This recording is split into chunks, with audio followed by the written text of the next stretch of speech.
Hello and welcome, I am Arumba, thank you for joining me. Let's play some more of our Italian Tuscan Trade Terror campaign. So, I sound different, also, because it's like early morning and I haven't played in a while. And if you are watching this through the playlist, you'll have no idea, but if you've been watching this live as it goes out every 6 hours, you'll note that I've been gone for a whole week, so I have not even played or touched a computer in a week. I'm in that really weird phase right now where everything on a computer screen looks weird and like... it's like it's in a dream type thing. It just feels weird. But this campaign, it's like I was dreaming about this. I'm really having a lot of fun with it.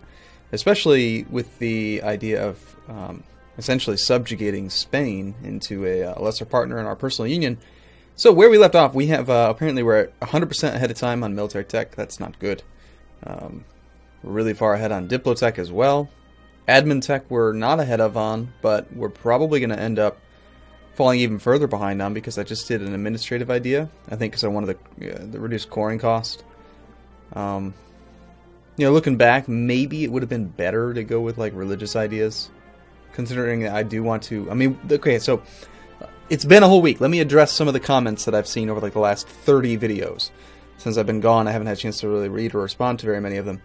You know, some people were criticizing, oh, the Tuscan Trade Terror, it's a bad name for the series because you're not really focusing on trade. Well, no, it's not true. Like, 50% of our income, if we were protecting trade, comes from trade. So more than half of our income is coming from trade. But also, I do agree that we do need to expand over into India. That's a big part of what we're going to do. People are saying don't blob out, don't attack, you know, please don't blob out, please don't attack France. I'm only attacking France these days because I want Genoa. As soon as I get all of Genoa, which I think I already pretty much did. I don't know why I have that. Never mind, that was just extra. Oh, that was because Dauphine rebelled. I took that only because Dauphine had it, not because of France. But, yeah, I want Genoa, so we're going to take Genoa. We're going to take all of Venice. And other people are saying I should move my trade capital to Venice instead of Genoa. I disagree. You don't have to do that. Like, you auto-collect in your capital node, so 88% control here. Moving our capital to Venice would serve no purpose. We already have 98% control here. It's the exact same thing, so there's no point in doing that. But we have to have a merchant there to collect. It's not a big deal. Yeah, anyway, what else? Yes, I was not familiar with the fact that in 1.6 you could just freely convert to a different religion by clicking this button. I've hovered over it a few times, but you know, it's just something that I'm not used to. You get, what, 10 years of religious zeal allowing you to quickly convert your country. We'll probably go to Reformed soon, but not in the middle of a war with Spain. I also have troops that I need to upgrade, but I'm not going to do that while we're in the middle of a war. Take Travunia. Where the hell's that? Gate. Well, I do want to attack the Ottomans, but it's not coastal. Poland, don't care about them. Embrace the Counter-Reformation. I am very curious to see if we're allowed to do that. And then end up using it against him. Plus 3% missionary strength versus heretics. If we embrace Reformed, then technically Catholic and Protestant will be heresies against us. So I'm wondering if that will work. I'm thinking that this decision would fall off if we switch to a different religion. But, okay, without further ado, let's continue to play. So, let's see. We could build temples. Really? I don't have temples in these places? That's crazy. Well, I know we're at war, but we need temples. Temples increase force limit, even if you have wrong culture and stuff, so... Oh, and that's a big thing. So, lots of people have been criticizing my army composition, and two things. First off, I think it's worked really, really well, so criticizing is not really a very fair thing to do. I mean, we're kicking France and Austria's ass, so if you think that it's a bad composition, well, you might just be wrong, because it works. But, that being said, I do think it needs a few adjustments. One of the reasons that it has worked so well is because we're fighting in the mountains, which has a very, very small combat width. It doesn't show it anywhere on here because that would make far too much sense. It's like 15 combat width. Actually, no, what it is it's your combat width and then mountains reduce it by 50%. So you can see your combat width in here. Well, not here, in your technology screen. We have a combat width of 14, right? And there's like a base of 10, I think, or 15, I don't know. But then you have to multiply it by 50% because we're fighting in the mountains. So anyway, we end up with a combat width of about 15. So it ends up working out alright because the fact that I have a very small front line doesn't really cause very many issues because we've always been in the mountains. In big, huge open plains, I do think we need a better mix. And so what I'm going to start doing, I think, over time, as our army size gets bigger is I'm going to start phasing it more to a 10-2-8, and I don't really worry too much about having reinforcement infantry in the stack. Again, the reason why I built these armies this way is because I wanted to have independent units that were strong enough to fight on their own for a while, but need reinforcement. Right? Like, this is not a be-all, end-all army. It's not just, this is the army. No, this is an army that sits on a province, sieges very quickly, and can hold its own waiting for reinforcements. So we defensively take position in territories where we can get good defensive combat rolls against them, and then wait for them to attack, and then we reinforce. And then with the reinforcement, then there is enough. There is enough to flush out the front line. And so it does work, and that's why it's worked so well in the mountains. But what else? Oh, and why is it 20 regiments exactly? Because that's the exact amount that you need to maximize the reduction of revolt risk by friendly troop occupation. So I mean, there's reasoning behind it. But anyway, I need to actually play the game. I'm gonna slow the game down because I'm scared. I'm gonna play this game in a whole week. Oh my god! All right, so this army, you should probably move. We don't want you to take Madrid. I probably had that there for a reason, didn't I? Let's build another temple. I already got to build more temples. Build the coastal temples first because they affect naval force limit. Obviously, we take that. Always. That was pretty simple. We don't really care about Portugal, but we can get war score from occupying Portugal. Spain's already down to low, so really we just need war score. If the demands didn't exceed the war score, I think, yeah, we're going to need to just occupy all of this land up here. Taking Cadiz helps. Let's move up to Madrid, and then they do a pretty good couple commanders there. 3, 4, 5. That's pretty good. I think we'll try to navigate around them, and if they engage my army, I can force march some troops over there. Now we have 4 armies here. There is a thing over here which is causing problems. Let's go take care of that. I really do want to end this war as quick as I can as well. Because... oh, yep, okay, so we're going to have a battle there. If I let our guys go, the 25th, 27th, we'd end up being the aggressor into Madrid. We don't want that. The other thing we might need to do is try to get 40% from battles. But I want to end the war as quick as I can so I can get my navy out there working again. That's what I was trying to say.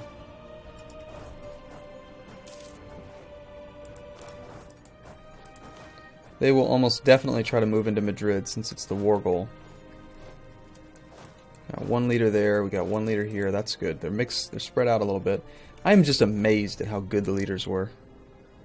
It's really disappointing that we lost our other guy, the 5-4, whatever he was, but our leaders have been really good. Oh my god, Army Tradition 87, holy crap. No wonder. No wonder they're so good. I wish they had some siege value. Perhaps we should re-roll. We're really doing ahead. Oh yeah, that's right. We're ahead of time on military. We might as well do some harsh treatment in these provinces here. We don't want rebellions up in the mountains. That would be not fun. Yeah, we'll do that there. We'll do that there. 4.5, 4.5. Is that worth it? I mean, Savoy, that's a lot. Be a pretty big rebellion if it happened, though. No, I think this war is going to be over soon enough. We can park an army there. How are we doing on troops? On boats? We need more boats. More frigates. These are the new boats, right? I'm sorry, I haven't... yeah, I got to make sure.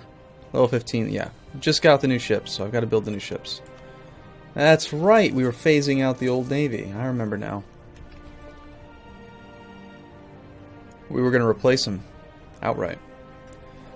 Okay, where are you headed? Are you going to, you're going to go fight Navarra? Probably are. Are you going to let me kill you? Good. A little bit of war score for that. These should fall soon. Okay, we can go back to speed 4. Nothing's really happening.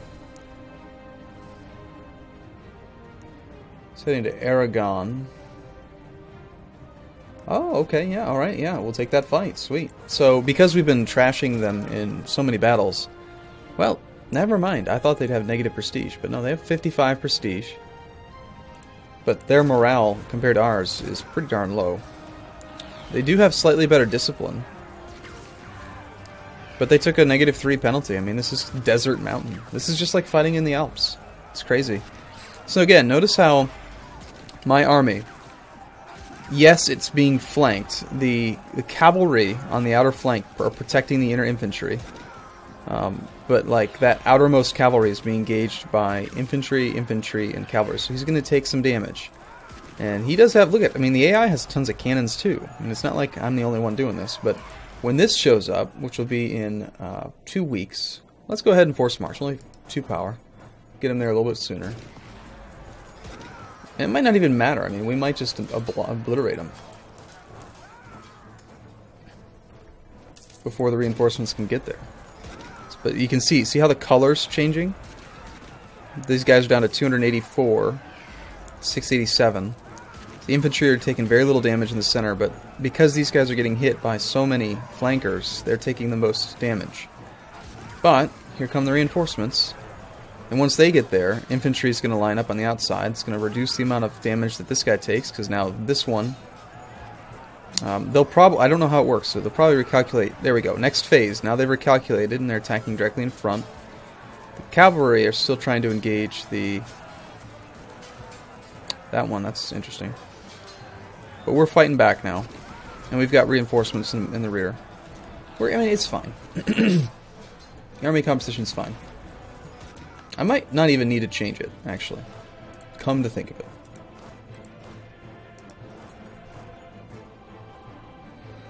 %, war score. Is that going to be enough for you, Spain? No, of course not. Oh, I must have gone all the way to speed 2. Wow. Whoa! I didn't even pay attention to that one. Apparently they shattered to Burgos, and my no-leader stack just arrived the day before the morale tick, and so they had no morale, and they just annihilated the whole stack. That is crazy. I feel really guilty for having slaughtered their army. Okay, well, yeah, this war was never really much of a challenge, but -26 reasons now. We'll try to siege the inland stuff if possible, and let's go for...